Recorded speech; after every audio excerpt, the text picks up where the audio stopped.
تشابي ألونسو عن صفقة نيكو ويليامز: إذا حدثت فاستعدوا للعاصفة. في تصريح ناري أشعل الأجواء قبل انطلاق الموسم، عبر مدرب ريال مدريد تشابي ألونسو عن قلقه الشديد من اقتراب نيكو ويليامز من الانضمام إلى الغريم الأزلي برشلونة.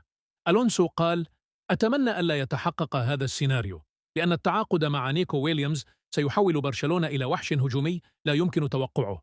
تخيل فقط، لامين يامال يراوغك بجنون على الجهة اليمنى، ونيكو يندفع بسرعة الصاروخ من اليسار، ومن خلفهم خط وسط يشعل النار في كل تمريرة.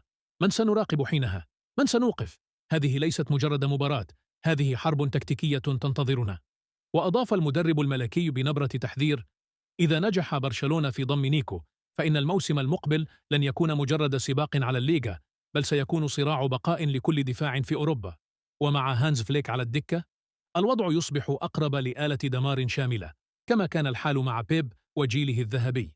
الإبداع، الانسجام، والهيمنة الكاملة ستعود من جديد إلى الكامب نو. برشلونة لا يبني فريقا فقط، بل يعد لعاصفة كروية قد تغير موازين القارة. ونحن في مدريد علينا أن نستعد لمعركة من نوع مختلف تماما.